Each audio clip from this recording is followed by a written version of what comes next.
Bien, bonjour à tous. Alors, on a la dernière édition de la journée, donc on va essayer de vous faire quelque chose de dynamique et en tout cas qui a plein de bon sens. Déjà, avant de commencer, juste pour voir un peu qui est dans la salle, entre les équipes marketing, qui est du marketing aujourd'hui dans les spécialités marketing, ok, merci. Digital, ok.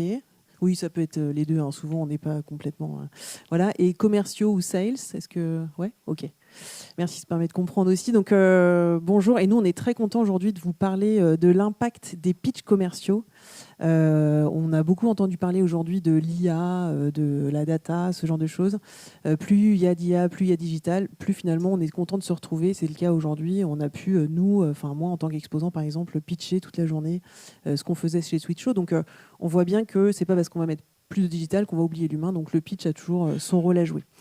Donc, on va vous en parler et on va vous dire comment on arrive à finalement comprendre mieux, avec des nouvelles données d'engagement, l'impact des pitchs commerciaux. Pour ça, donc moi, je suis Anne Bluteau, je suis la CEO de Switcho. Switcho, c'est une plateforme qui permet de générer des données d'engagement. Ça tombe bien parce qu'on va en parler. Comment on fait ça? On supporte en fait toute la brique de contenu. Donc en fait, on va supporter des pitchs commerciaux, des documents marketing, des fiches techniques. Donc tout ce qui va faire qu'on peut présenter des éléments à un client et des offres également. Et puis, on va pouvoir en fait, tout simplement les mettre à disposition. Et c'est là où on va générer de la data, d'audience. On va beaucoup en parler. Je suis hyper content d'être ici avec Dan. Dan, je te laisse te présenter avec Time to Pitch. Bonjour à tous. Moi, je me présente, je m'appelle Dan Lusato. Je suis directeur associé chez Time to Pitch. Et nous, notre métier, c'est de créer des pitchs. C'est assez simple, c'est comme le nom de notre entreprise le signifie. C'est cohérent. C'est cohérent.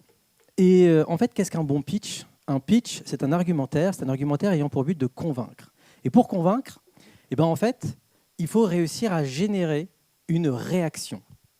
Il faut faire réagir. C'est ça un bon pitch. Pour qu'une fois qu'on a cette réaction, on puisse interagir. Et donc, si aujourd'hui je suis ici avec Anne, c'est parce que, en fait, le digital a transformé complètement l'acte de vente. Aujourd'hui, vous avez parlé tous entre vous, vous avez émis des messages et vous avez eu des réactions. Face à ces réactions à vos messages, en fait, vous avez pu adapter votre discours, vous avez pu adapter votre message, vous avez pu sentir quel était l'argument qui faisait le plus mouche, qu'est-ce qui intéressait davantage, alors que ce soit d'un point de vue verbal, parce qu'on vous a dit « Ah, ça, c'est intéressant », ou même parce que vous avez senti dans le non-verbal, dans les silences, dans les regards, dans l'intensité, que là, vous arriviez à toucher à quelque chose de profond et qui était véritablement décisif dans la prise de décision de la part de votre interlocuteur. Sauf que, en fait, lorsque je travaille avec les équipes de mes clients et avec mes propres équipes commerciales, on nous demande régulièrement d'envoyer une proposition commerciale par mail. Et là, on a un léger souci. Qu'est-ce qui est intéressant dans ce mail? Qu'est-ce qui va faire mouche? Alors moi, je travaille avec des équipes pour essayer de trouver quel est le meilleur argumentaire, quel est le meilleur argument, quel est le point qui va vraiment être décisif dans mon offre. Mais est-ce que j'ai raison? Est-ce qu'enfermé entre mes quatre murs, j'ai vraiment la bonne idée, trouver le bon argument qui va faire que la décision sera prise en ma faveur? Et puis, pour compléter, vous avez des techniques pour ça. Donc, en fait, vous ne venez pas sans savoir comment structurer les choses. Enfin, vous avez une expertise, vous savez, vous l'avez fait avec plein d'équipes sur plein de projets. Donc, ce n'est pas comme si vous arriviez en disant je vais essayer des choses et puis voir ce qui fonctionne. Donc, en fait, la question, du coup, c'est finalement, aujourd'hui, toi, tu es client de Switcho. Qu'est-ce qui reste? Pourquoi est-ce que finalement, tu as eu besoin qu'on échange et qu'on se dise finalement, il y a peut-être quelque chose d'encore plus intelligent à faire que juste je pitch, j'envoie et puis je vais relancer dans 3 jours, 5 jours, 30 jours? Très bien, parce qu'en fait, il reste 3 grandes questions. La première des questions, c'est en interne, qu'est-ce qui se passe? Qui est véritablement le bon décideur? Est-ce que moi, j'ai parlé avec le prospect ou le client? J'ai l'habitude même de parler avec lui. Simplement, je sais qu'en interne, il va y avoir des réunions, il va y avoir des discussions, il va y avoir des prises de décision. Qui sont ces personnes en interne qui, finalement, influencent la prise de décision? Ça, C'est pas si facile à savoir. Ensuite, il y a un deuxième point qui est extrêmement important, c'est de savoir, OK, moi j'ai entendu à l'instant T que pour mon client, le point le plus important, c'était celui-là. Moi, j'ai travaillé en interne pour identifier que la différenciation de mon offre qui était la plus utile pour mon client, c'était celle-là. C'était le lundi. Le mardi, ils ont eu une réunion et ils ont changé complètement de stratégie. Et ils ont changé complètement la problématique. Et ils ont changé complètement. Donc, est-ce que l'argument que j'avais identifié comme étant le bon le lundi tient toujours le mercredi? Est-ce que c'est le bon argument qui fait mouche? Est-ce que c'est vraiment sur ça qu'il va s'arrêter? Et enfin, je peux avoir la meilleure idée du monde et la meilleure offre du monde. Si j'arrive trop tôt ou si j'arrive trop tard. Alors c'est vrai que ce que tu dis, et je trouve que c'est intéressant, c'est que finalement les techniques que vous apprenez, c'est-à-dire que quand vous dites on connaît les offres, on va essayer de trouver les meilleurs arguments, c'est-à-dire que vous, c'est issu de votre méthodologie pour faire des workshops, essayer de comprendre par vertical. Enfin, ce que tu m'expliquais, c'est que c'est voilà, il y a tout un process pour arriver à ça. C'est pas juste du bon sens, ce qu'on pourrait appeler le fameux bon sens commercial. Non. Il y a une technique derrière. Ouais. Alors on utilise plusieurs techniques pour pouvoir définir quel est le bon argumentaire et comment est-ce qu'il doit se construire. Alors moi, ce que j'aime beaucoup dire, c'est qu'un storytelling, à la différence d'un storytelling, c'est de raconter une histoire dans laquelle votre client est le héros de cette histoire. Et la deuxième chose qui est extrêmement importante lorsqu'on doit commencer à comprendre ce qu'est un bon storytelling, c'est qu'en général, une histoire, on la commence toujours par « il était une fois ». Donc, c'est-à-dire que c'est une histoire qu'on le raconte au passé. Eh bien, en fait, un bon storytelling, c'est une histoire dont votre client est le héros et qui se raconte au futur. Et donc, ça commence souvent par un « et si demain ». Et si demain vous pouviez, et si demain vous aviez. Après, on va trouver d'autres façons de pouvoir l'accrocher. Mais déjà d'arriver à se dire comment je vais pouvoir projeter mon interlocuteur, mon client, dans un avenir meilleur. Et pour ça, on va avoir plusieurs techniques, plusieurs méthodes dans lesquelles on va travailler avec vous pour identifier quelle est votre différenciation utile, qu'est-ce qui fait que sur votre marché, vous êtes meilleur, différent, vous proposez quelque chose de mieux, identifier le ROI de cette différence, parce que oui, votre offre a un coût, a un prix, et qu'il faut que derrière, il y ait une rentabilité de passer par vous plutôt que par un autre.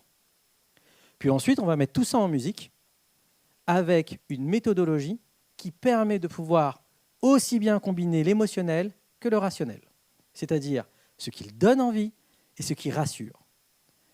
Mais encore une fois, entre les informations que j'ai aujourd'hui et ce qui se passe chez mon client. Et c'est là où on intervient, du coup, un point qui est important, peut-être vous l'avez vu dans la dernière étude LinkedIn. Alors oui, on fait un peu de storytelling, puis d'un seul coup, on vient sur du rationnel, comme ça on essaie de parler à tous les cerveaux. Dernière étude LinkedIn qui est parue dans Action Co, sur le nombre de décideurs. Aujourd'hui, on est à une dizaine de décideurs dans les cycles de décision. Donc ça veut dire qu'on arrive, on a un premier interlocuteur, on va commencer à échanger, et puis finalement ça va basculer, il va y avoir le métier qui va prendre en main aussi la solution, qui va comprendre, qui va échanger, et puis après on va avoir des décideurs qui sont soit plutôt sur la partie budgétaire ou sur la partie RSSI. Bref, on va avoir différents interlocuteurs, et à la fin, globalement, en moyenne, c'est 10, donc il faut imaginer qu'il y a sur des très grands comptes, on arrive plutôt à 15, mais ça donne un peu une moyenne. Du coup, effectivement, en fait, fort de tes méthodes, et c'est vraiment votre savoir-faire chez Time2Pitch, parce que vous accompagnez vraiment beaucoup d'entreprises, quand on s'est croisés, finalement, à un moment donné, même pour vous et vos offres, parce que finalement, on commence toujours par se regarder soi-même, on se dit, oui. OK, et moi, mes résultats, mon ROI, Oui. et ce que font mes clients de mes offres. Vous aussi, vous étiez à un moment donné, parfois, dans cette espèce de, si vous l'avez vécu, ce tunnel, où en fait, parfois, on n'a pas de son, pas d'image de nos clients, de nos partenaires, de nos prospects, pour plein de bonnes raisons. Hein. C'est jamais complètement volontaire. Mais en tout cas, c'est des contextes. Et en fait, dans ces contextes, la question, c'était comment nous, en tant que switcher, on peut vous aider. Et donc, ce que l'on fait avec Switcho, c'est, je vous disais qu'on est une base documentaire. En fait, on crée des environnements et ces environnements permettent de partager facilement des informations. Donc déjà, le premier point auquel on répond, c'est de rendre extrêmement clair et fluide les offres à valeur ajoutée que chacun de nos clients, enfin du coup, toi, tu en fais partie avec Time2Pitch, chacun de nos clients fait. Donc, je vais te laisser expliquer dans ce cas-là, par exemple, dans ton client Estée Lauder. Le fait qu'on ait un espace d'échange avec le client nous permet déjà une première chose intéressante, c'est d'être dans leur réunion, d'être en interne chez eux. Parce que oui, l'asymétrie d'information, je répète cet élément clé parce que pour moi, c'est le point essentiel auquel vient répondre Switcho, c'est l'asymétrie d'information et qui est le problème numéro 1 de tous les commerciaux et de tous les marketeurs, c'est-à-dire comment j'arrive à pouvoir connaître, avoir des informations de chez mon client. Ça, c'est le point numéro 1. Eh bien, en fait, là, ici, c'est une première porte d'entrée, puisqu'il a un espace qu'on partage ensemble. Et donc, en fait, d'une certaine manière, j'intègre sa structure. Il intègre la mienne. Et d'une certaine manière, on arrive à faire en sorte de créer un lieu commun, ce qui est la première façon de communiquer. Parce que communiquer, c'est mettre en commun. Donc dans les espaces Switcho, globalement, là par exemple dans l'espace qu'a fait Dan, globalement donc sur Estée Lauder, on va déjà personnaliser l'image de l'entreprise auquel on va partager. On va pouvoir structurer les informations. Là par exemple, le premier titre c'est proposition de formation. Derrière, il y a d'autres informations qui peuvent être quel est le planning, qui sont les intervenants qui vont intervenir. Donc on va en fait répondre à ces fameux 10 personas, 10 personnes qui vont rentrer à un moment donné dans le cycle de vente, potentiellement, ils vont être en attente d'éléments différents. Et il faut leur faciliter l'accès à ces informations. Donc aujourd'hui, on n'a pas attendu Switcho pour répondre à des offres. On fait des PowerPoint, on va pouvoir mettre des offres, et puis la partie RSE est en page 80, la partie accompagnement en page 40, et puis le devis est au milieu de tout ça, en page 50. Mais vous voyez ce que je veux dire, on n'a pas attendu Switcho. La seule chose, c'est aujourd'hui avec Switcho, on essaye d'avoir cette symétrie de dire je vais avoir non pas un interlocuteur, mais plusieurs. Donc comment je leur facilite l'accès à l'information? Parce que plus c'est fluide, plus derrière, effectivement, je vais en fait venir dans l'entreprise porter moi-même, être le prolongement de ce que j'ai pu expliquer pendant mon deal ou mon échange commercial. Du coup, un des points de contexte, c'est quand tu dis je parle à d'un interlocuteur, j'ai envie de te dire mais du coup tu le connais quand même, on t'a quand même dit que tu allais avoir plusieurs interlocuteurs, donc est-ce que vraiment tu as besoin d'un éclairage sur cette partie-là? Oui, parce que entre mon interlocuteur et le véritable décisionnaire, et des fois les influenceurs, j'ai besoin de pouvoir les identifier. Qui est partie prenante? Je vous donne un exemple très simple. Nous, on fait de la formation. Donc pour la formation, on va avoir plusieurs types d'interlocuteurs. D'abord les RH, éventuellement le responsable de la formation. Puis on peut avoir aussi également le manager des équipes que l'on va avoir à former. On va avoir aussi le service marketing qui va devoir regarder. Bref, qui est réellement le vrai décideur, celui qui va signer en bas de page du devis? Souvent, le responsable de la formation ou le responsable RH. Mais qui a véritablement décidé? Qui a véritablement influencé? Qui a regardé pour savoir si la formation correspondait véritablement à ses besoins? Qui est venu en disant « Ah, moi j'aimerais voir telle ou telle chose en particulier ?» Toutes ces informations-là, pour nous, elles sont primordiales. Parce qu'on va pouvoir savoir si oui ou non c'est un tel qui est véritablement le décisionnaire, un tel qui est l'influenceur, et ensuite, on va pouvoir faire notre travail de commercial pour cibler les bonnes personnes.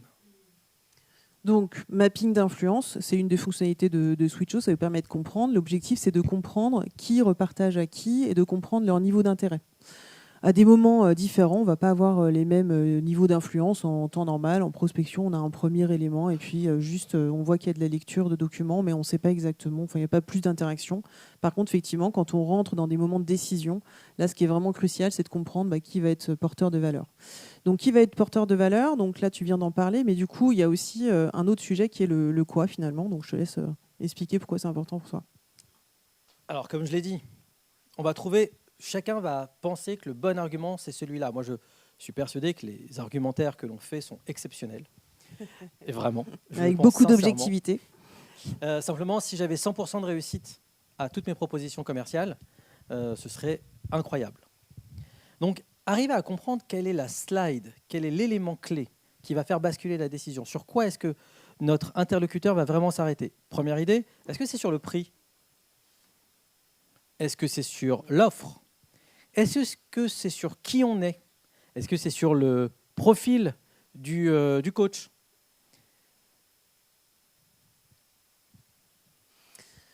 Ces données-là, juste pour rebondir, en fait, c'est des données qu'on remonte dans les CRM. Vous devez peut-être, sur les équipes marketing et digital, vous connaissez l'inbound. En fait, elles permettent de définir quels sont l'engagement des leads. On parle beaucoup de MQL aujourd'hui et comment on peut les qualifier au mieux. Donc, les leads qui sont générés par du lead marketing, lecture de livre blanc ou autre, et on essaie de venir les qualifier. En fait, on a repris cet élément-là. C'est-à-dire que tous ces éléments de lecture permettent de venir quantifier finalement l'intérêt de personnes qui vont intervenir à un moment donné dans les échanges. Donc elles ont vraiment vocation à qualifier, hein, c'est le quoi, c'est qualifier ces points d'intérêt, puis après de mettre du contenu dedans, de savoir quels sont les sujets clés. Et surtout, nous, ça nous permet, derrière, lorsqu'on rappelle le client pour faire le suivi de notre proposition commerciale, de savoir sur quoi insister. C'est-à-dire que si, par exemple, on a un client qui a passé beaucoup de temps sur le profil du coach, est-ce que réellement, c'était le bon coach qu'on lui a bien positionné? Peut-être que l'offre était bonne, mais par contre, il a un doute sur le coach qu'on lui a positionné. Donc peut-être qu'on doit le rappeler pour valider avec lui si oui ou non ce profil était positif ou pas. Si au contraire, c'est sur le tarif qu'il a passé beaucoup de temps, on sait ce qu'il nous reste à faire. Si c'est sur nous, peut-être qu'on peut essayer de demander à Anne de l'appeler pour valider, ou lui donner le numéro de Anne pour valider que nos services sont bons. Bref, ça va aussi nous donner des éléments qui vont nous permettre de pouvoir faire basculer la vente. Donc ça, c'était le deuxième point. Dans les données dont on vous parlait en introduction, il y a un troisième point sur les données. C'est le quand. Alors c'est vrai que ça peut sembler, parce qu'on vit dans un monde d'immédiateté, donc on peut se dire le quand finalement c'est un peu tout le temps. Mais toi, c'est l'un des premiers trucs que tu m'as dit quand tu as vu Switcho et ce qu'on pouvait délivrer, c'est finalement l'offre la meilleure du monde va pas suffire aujourd'hui pour aller plus loin. Donc peut-être juste sur ce focus du quand, qu'est-ce que tu en fais parce que... Eh bien, en fait, il y a une chose entre le moment où ils nous font la demande, où on envoie la proposition commerciale, est-ce que c'est le bon moment pour intervenir? C'est-à-dire que souvent, ils collectent de la data, c'est-à-dire ils collectent des informations, ils collectent des offres, puis ensuite, le passage à l'action, le time to market, comme on l'appelle, en fait, il peut venir dans 2, 3, 4, 5 semaines parce qu'il y a des sujets plus prioritaires que d'autres. Alors, je vais vous raconter une petite anecdote qui nous est arrivée et on a gagné un très beau client grâce à Switcho. On avait envoyé une proposition, une très belle proposition à un très gros client et on a vu qu'il avait été ouvert, puis plus rien. Une semaine passe, 2 semaines passent, on se dit bon, ok, c'est fini, ça n'a pas marché, voilà. Au bout de 2 semaines, là, on voit ouverture par une personne, par notre client. On le voit transférer à une autre personne en interne, ouverture, retransférer à une 3e personne, ouverture, et on voit que ça commence à s'agiter au bout de 2 semaines. Bref, du coup, on appelle à ce moment-là, et on nous dit, oui, on avait mis le projet en stand-by, et c'est à ce moment-là qu'on est en train de travailler. Merci beaucoup de nous appeler, parce qu'on a une question à vous poser, notamment sur tel point. Bon, on a pu y répondre, on a modifié notre offre quasiment en live, et on a, du coup, fait la bascule et réussir à concrétiser ce client. Si on n'avait pas eu cette information, il serait resté avec cette question. Notre concurrent, parce qu'on était en concurrence pendant ce moment-là, lui peut-être avait une offre qui était un peu mieux sur ce point-là, mais moins bien sur tous les autres points, et aurait peut-être réussi l'essai, alors que finalement, nous, ça nous suffisait juste de dire « Ok, on vous change ça par ça », et c'est fini. Parce qu'on a su intervenir au bon moment, au moment de la prise de décision, on a pu concrétiser un client.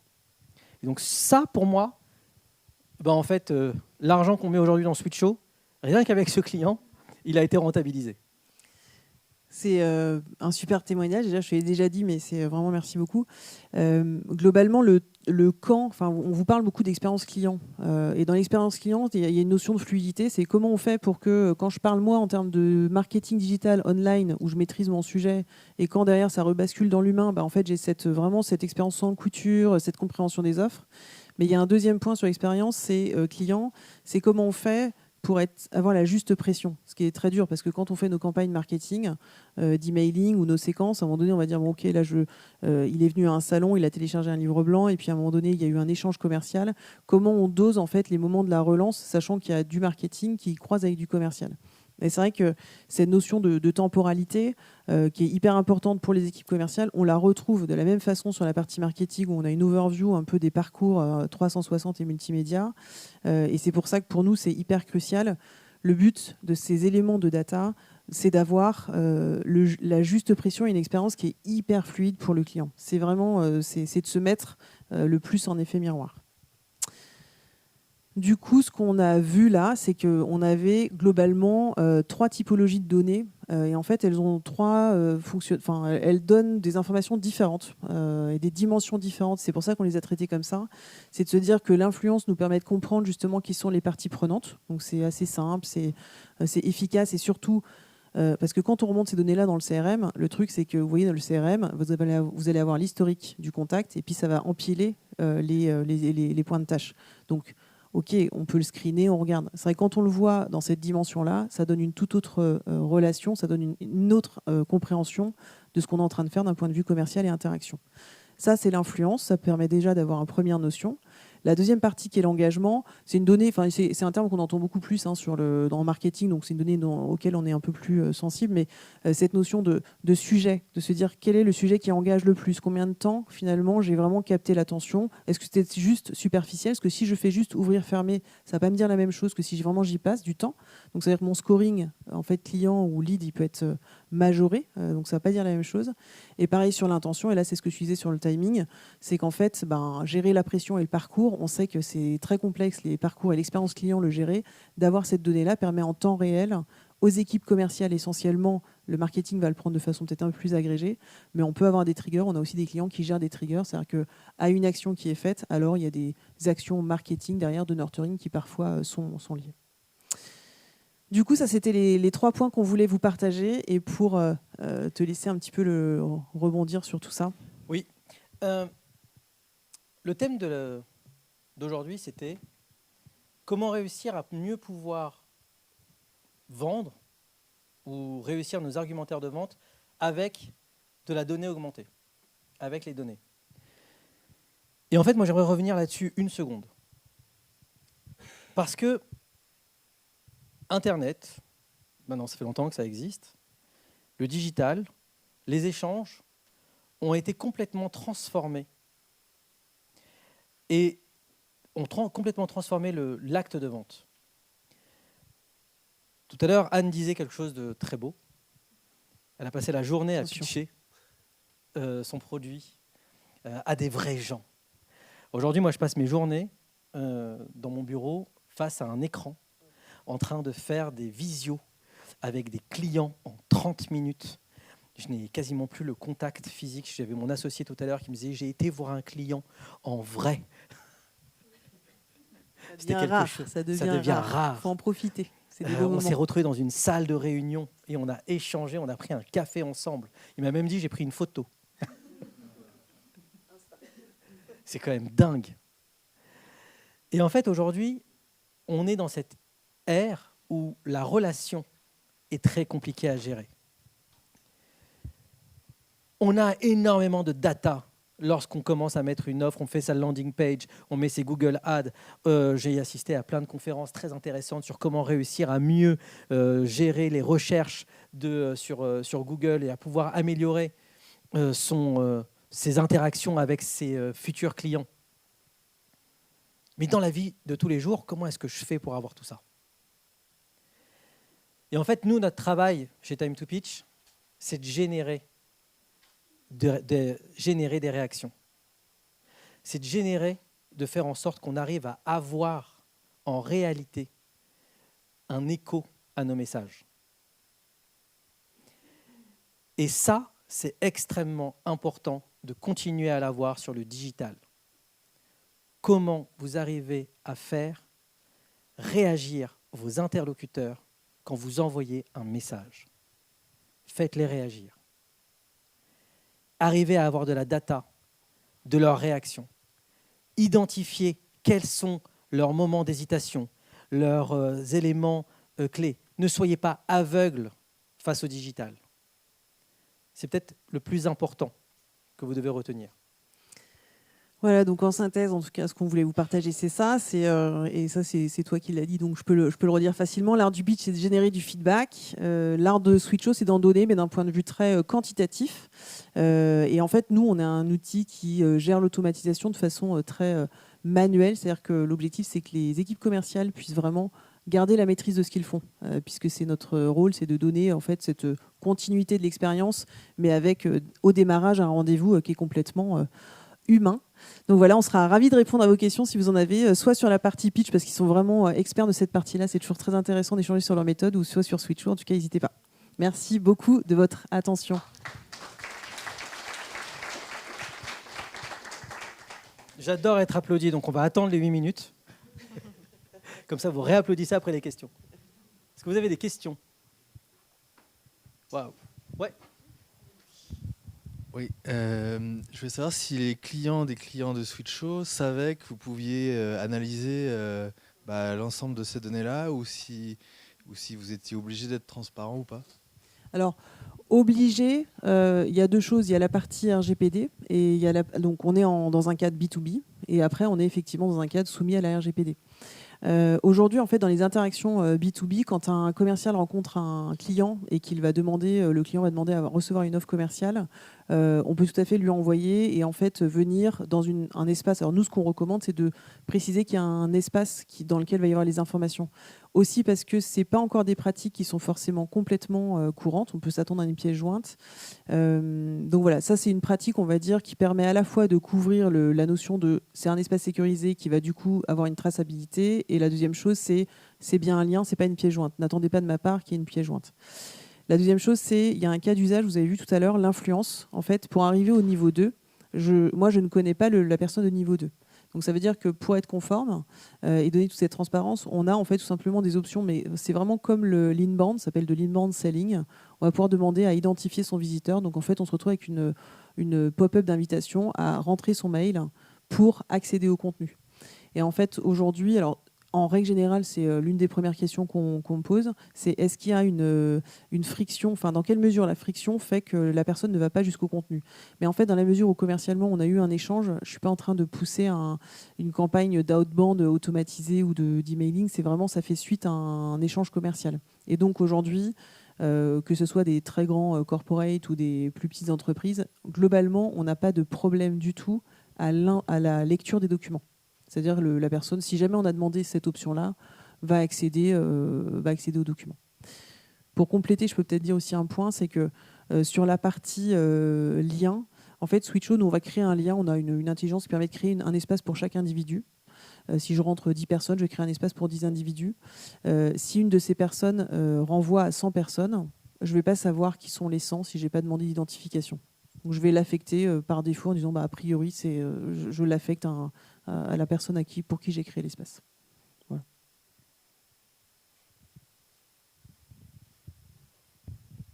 Merci, bonjour. Est-ce que vous avez un peu de KPI sur l'amélioration de la phase de closing du coup, que ça apporte à vos clients? Ça me paraît important de... Oui, tout à fait. Il y a un troisième volet où on a effectivement du quanti qui est très intéressant.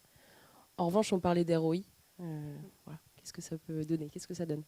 Alors moi, peut-être je peux te laisser juste sur la partie ROI, sur ce que tu as vécu, mais tu l'as un peu dit tout à l'heure. Oui, nous, ça nous a permis à plusieurs reprises de gagner des compètes parce qu'on a su à quel moment intervenir et rappeler notre client.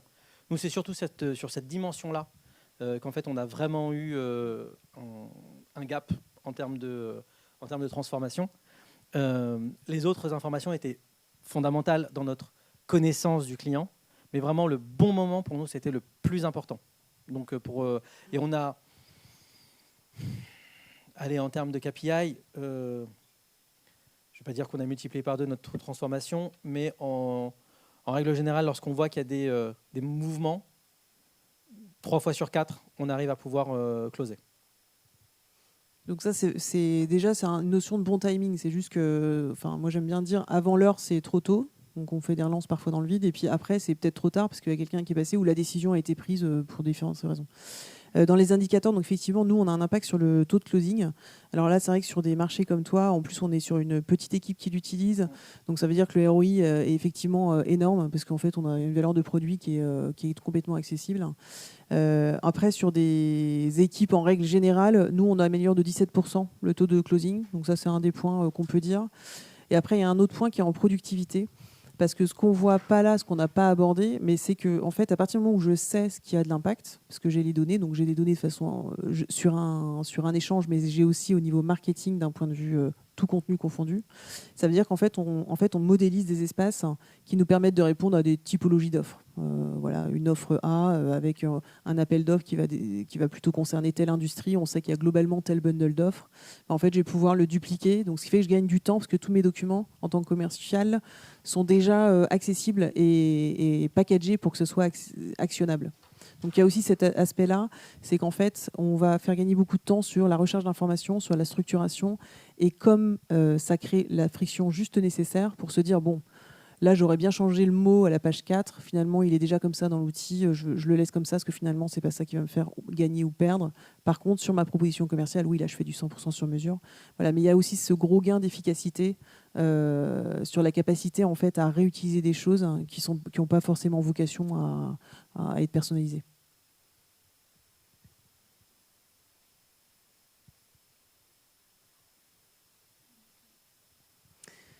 Merci, on vous libère et merci à tous pour votre attention.